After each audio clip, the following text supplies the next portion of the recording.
Hello students, आप सभी का हमारे इस चैनल में स्वागत है। आज मैं आपको फिजिक्स का एक मोस्ट इम्पॉर्टेंट टॉपिक पढ़ाने जा रहा हूं और आज जो हम लोग पढ़ेंगे इंटरमीडिएट का चैप्टर नंबर 7 गतिमान आवेश तथा चुंबकीय क्षेत्र, और जो हाई स्कूल में लेसन चलता है चुंबकीय क्षेत्र के नाम से लेसन नंबर 6 है। ठीक है, फिजिक्स में।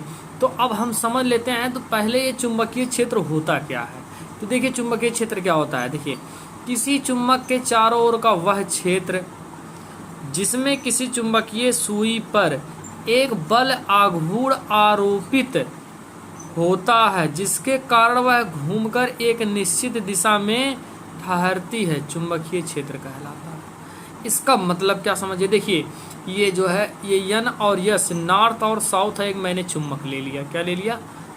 चुंबक ले लिया है। ठीक है, अब देखिए चुंबक ले लिया, इसमें मैंने यहाँ चुंबकीय सुई लगाया है। देखिए यस और यन जो है, यस और यन, ये मैंने डायरेक्शन लिखा। यस मतलब साउथ होता है, यन मतलब नॉर्थ होता है, उत्तर और दक्षिणी ध्रुव। ठीक है ना। तो अब ये कोई चुंबक है और चुंबक के चारों ओर का कोई क्षेत्र है कि नहीं भाई। ये चुंबक के चारों ओर चुंबकीय क्षेत्र स्थापित हो ही जाएगा। ठीक है, अब ये जो है इसकी चुंबकीय सुई है। अब इस चुंबकीय सुई पर एक बल युग्म का आघूर्ण करता है, जिसके कारण क्या होता है कि ये एक निश्चित दिशा में, जैसे मान लेते हैं यहाँ से आ गया तो ये साउथ से नॉर्थ हो जाएगा इसकी दिशा।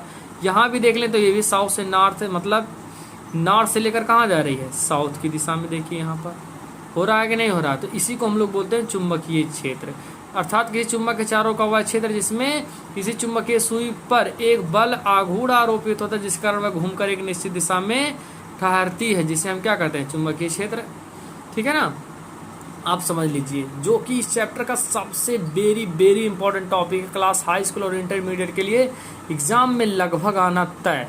तो आप समझ लेते हैं वो क्या है। देखिए, धारावाही चालक के कारण उत्पन्न चुंबकीय क्षेत्र, या इसी को बोलते हैं बायो-सेवर्ट का नियम। क्या? बायो-सेवर्ट का नियम। अब देखिए बायो और सेवर्ट दो साइंटिस्ट हैं। ठीक है, इन्होंने धारावाही के कारण उत्पन्न चुंबकीय क्षेत्र पर एक नियम दिशा दिया है, जिसको हम लोग बोलते हैं बायो-सेवर्ट का नियम।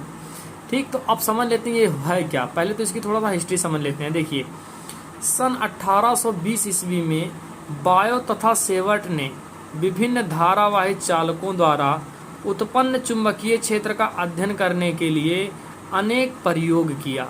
ठीक है, इन प्रयोग के आधार पर बताया कि उत्पन्न चुंबकीय क्षेत्र की, देखिए उत्पन्न चुंबकीय क्षेत्र की तीव्रता निम्नवत बातों पर निर्भर करता है। इसका मतलब जो उत्पन्न चुंबकीय क्षेत्र की तीव्रता थी वो कई बातों पर निर्भर करता है। तो अब हम समझ लेते हैं आखिर है क्या ये, किन किन बातों पर निर्भर करता है। अब देखिए, जो उत्पन्न चुंबकीय क्षेत्र की तीव्रता होती है उसे हम डीवी से लिखते हैं। ठीक है ना। तो पहला पॉइंट देखिए, क्या उत्पन्न चुंबकीय क्षेत्र की तीव्रता चालक में प्रवाहित धारा आई से लिखते हैं धारा को, ठीक है, के अनुक्रमानुपाती होता, अर्थात डीबी प्रोपोर्शनल क्या हो जाएगा? आई के। इससे भी हम समझ सकते हैं उत्पन्न चुंबकीय क्षेत्र की तीव्रता डीबी क्या? उत्पन्न चुंबकीय क्षेत्र की तीव्रता। उत्पन्न चुंबकीय क्षेत्र की तीव्रता चालक में प्रवाहित धारा स्मॉल आई से लिखते हैं कि क्या होती है? देखिए अनुक्रमानुपाती होती है। इसे हमने इक्वेशन नंबर 1 बना लिया। अभी मैं आपको फिगर से भी समझा रहा हूँ। दूसरा पॉइंट देखिए, उत्पन्न चुंबकीय क्षेत्र की तीव्रता चालक खंड की लंबाई डेल्टा एल से लिखते हैं के अनुक्रमानुपाती होता है, अर्थात डीबी प्रोपोर्शनल डी एल लिख देंगे। यहाँ से भी हम समझ सकते हैं उत्पन्न चुंबकीय क्षेत्र की तीव्रता चालक खंड की लंबाई डी एल के अनुक्रमानुपाती होता है। इसे हमने समीकरण 2 बना दिया। इसी प्रकार तीसरा पॉइंट समझिए, उत्पन्न चुंबकीय क्षेत्र की तीव्रता डीवी से लिखते हैं बिंदु पी से मिलाने वाली रेखा के बीच बनने वाले कोण थीटा की ज्या के अनुक्रमानुपाती होती है, अर्थात ये हो जाएगा डीबी प्रोपोर्शनल साइन थीटा। इसे हमने बना लिया समीकरण नंबर 3। अब हम फोर्थ देख लेते हैं इसका। देखिए फोर्थ पॉइंट समझिए। देखिए, उत्पन्न चुंबकीय क्षेत्र की तीव्रता बिंदु P से स्मॉल r दूरी के वर्ग के व्युत्क्रमानुपाती होता है। डीबी प्रोपोर्शनल, अब व्युत्क्रमानुपाती माने उल्टा, दूरी को स्मॉल r से लिखते हैं। ये देखिए दूरी के वर्ग क्या हो गया? व्युत्क्रमानुपाती। अर्थात इससे भी समझे तो डीबी हमारा उत्पन्न चुंबकीय क्षेत्र की तीव्रता है बिंदु P, समझ गए, यहाँ है बिंदु P से स्मॉल r दूरी, यहाँ पर कोई पॉइंट वो मान लेते हैं, बिंदु P से स्मॉल r दूरी के वर्ग के देखिए क्या है, व्युत्क्रमानुपात। इसे हमने समीकरण क्या बना दिया, 4। एक बार हम इस फिगर समझ लेते हैं। देखिए ये कोई धारावाही चालक है, क्या है, ये कोई धारावाही चालक है जिसमें इससे धारा हमने प्रवेश कर लिया। अब ये इतना हम लोग मान लेते हैं कोई चालक खंड है इतना, ठीक है। ये तो इसको हमने नाम रख दिया DL। और ये बिंदु मैंने मान लिया O से स्मॉल r दूरी पर एक बिंदु P है जहां पर हमें चुंबकीय क्षेत्र की तीव्रता ज्ञात करनी है, ठीक है ना।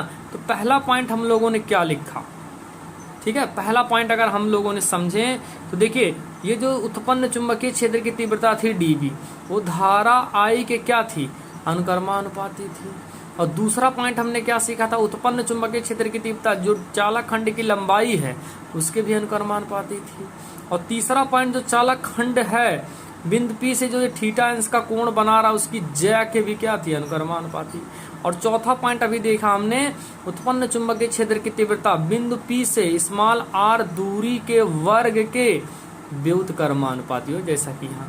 अब हम क्या करेंगे, समीकरण देखिए 1, 2, 3 व 4 को मिलाने पर, जैसा कि आप लोगों ने पीछे देखा समीकरण, उसको हम लोग क्या कर देंगे, मिला देंगे। अब बटे में हमारा सिर्फ r स्क्वायर और तो सब वैल्यू अंश में था, जैसे I dl साइन थीटा, और बटे क्या हो जाएगा, r स्क्वायर।